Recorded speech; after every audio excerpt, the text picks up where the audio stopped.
Versus Battler, a game that I'm not even going to begin to lie, I bought solely because I saw a screenshot of it, and it reminded me of a game I played way back when I was a kid, I think either on like DOS or on the Commodore 64, which was this one game I've never been able to identify where you were wandering around in a maze, shooting up mechs. And while this is very much not the game I played all the way back when, this game is comparable.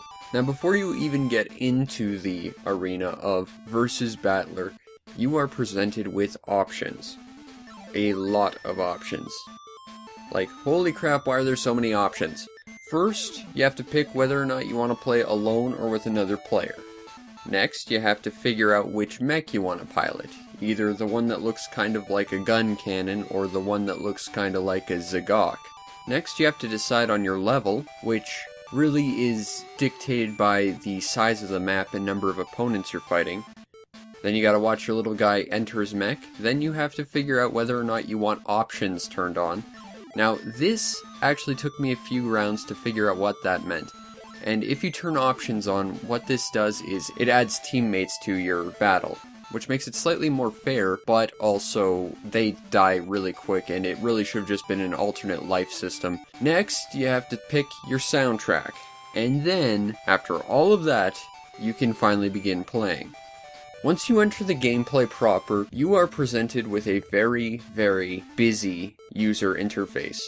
So let's just slowly go over what all of this means, because it's not all set dressing. Every bit of this stuff is important information. Let's start at the top left and point out the little hourglass looking icon. Essentially, this is a proximity detector. It will ultimately detect enemies or allies, but will not give you a bead on their direction, nor will it tell you what you're hunting. So when it's going crazy and you're trying to hunt down what's triggering it, and it turns out you kill it, you just killed your teammate. Don't kill your teammates if you can help it. The top center is the 3D view of the game. On the top right, you are presented with a battery, and you do not want your battery to drain if you can help it, because that is not doing you any favors. On the bottom left and right, you can see the stats of your team, including the number of your teammates and enemies, as well as the missile count as indicated by the letter M, and the vitality of your machine and whatever enemy machine you're fighting, as indicated by the V. And in between all of that is the map, with nice little question marks when you spot an enemy, but only when you spot them. So even when you're looking on the map to try and figure out what you're hunting down, it's still kind of confusing and kind of ambiguous, and that actually is a big deal because it means that this game actually is pretty much always really tense, because you could be tracking something down on the map, but you don't know what it is. It could be your enemy or it could be your teammate, and again, you don't want to shoot your teammate if you can help it, because, well, people will start saying bad things about you, really.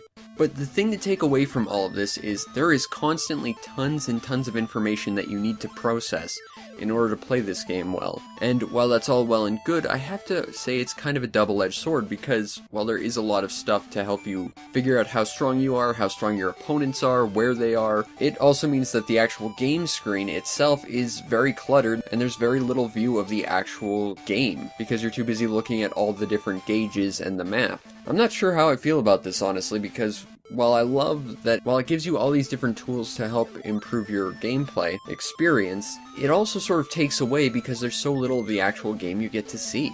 Now once you've gotten around to figuring out what all these gauges and dials do, that's when the game really begins. You slowly have to stalk your opponents in the maze, without them really knowing where you are, and without you knowing where they are at any one point. And some of these mazes are huge, with a giant scrolling maze, as opposed to a small singular screen you're walking around, with tons of different corridors and little nooks and crannies you and your opponents can hide in. Once you actually engage your enemy, you can fight in one of two ways. You can either punch them, or you can charge up missiles, depending on which of the two face buttons you attack with. Punching is only useful when you get right up next to your enemy, whereas missiles can be used at a range of about 3 or 4 map tiles.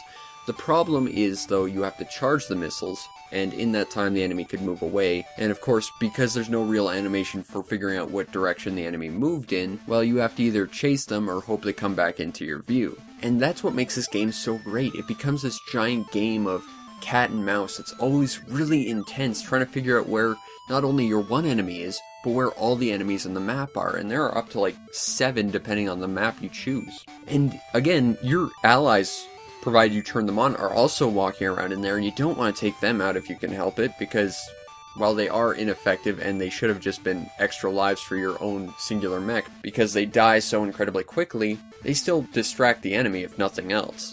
Basically, while this game is a really quick-paced, arcadey, sort of shooting, punching game, I guess, there's a lot of really intense puzzle and strategy to trying to get a bead on where your opponent is and get the drop on them before they punch you to death.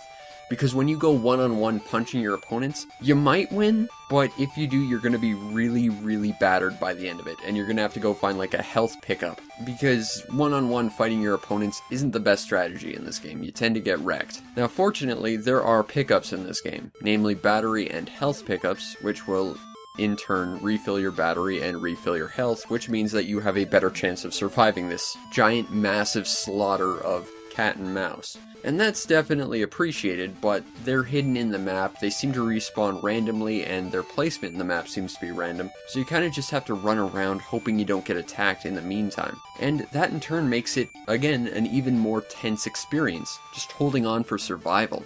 How amazing is that?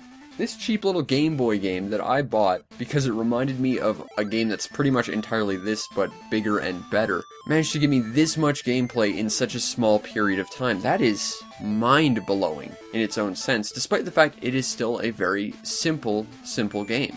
Now that said, it is a very difficult game, and matches can end in a matter of seconds if you get caught in the wrong place, because the enemies are ruthless, and it is almost to the point where I would say they're kind of a little unfair. I still say that if you play strategically and you play with more of a defensive style in mind, you're going to get a lot of fun and gameplay out of this. Well done, game. Well done. I'm impressed. Now, the overall presentation, too, versus Battler is, well, it's okay. Most of the gameplay, like I said, is kind of obscured by all the information it likes to feed you. And the parts you do get to see, they're not that interesting. Sure, the mechs look nice, despite the fact there's only 2 mech styles, but the levels themselves are all the same generic-looking maze, and they're not that interesting. That said, I do like the interstitial scene with your little guy walking around his mech and stuff. That's kinda cute, even though it wastes time. But the visual design of this game isn't the most spectacular, nor is it the best use of the Game Boy's abilities. But it's not bad by any means either.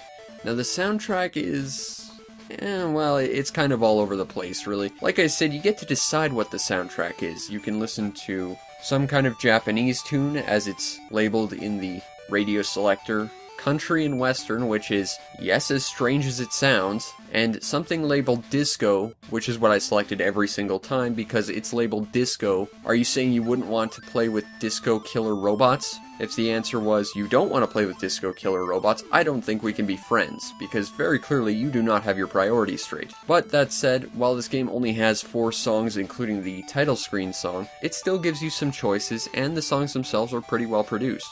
So overall, the presentation ends up being a little above average. It's well made, but not the most spectacular I've ever seen. Now, if you want to get a copy of Versus Battler, or Bionic Battler as it's known in North America, which is weird because there's no bionics in this game, just mechs. Regardless of which version, it's typically going to cost you about $10 to $20, and that's not a bad price. I think I got lucky and I found it at an auction for about $2 plus shipping, and if you can find it super cheap like that, absolutely pick it up. Because while the game itself doesn't have the most longevity, it's literally the same thing for 7 levels, and the only difference is the number of enemies you fight. It's still a fun arcadey experience with a lot of strategy to it. And honestly, I found a lot of fun playing Versus Battler. I mean, I still wish I could figure out what that mech game I played when I was a kid was, but in the meantime, Versus Battler / Bionic Battler isn't a bad little substitute, because it does basically the same thing, and it does so with the magic power of Nintendo's nice little wonder handheld.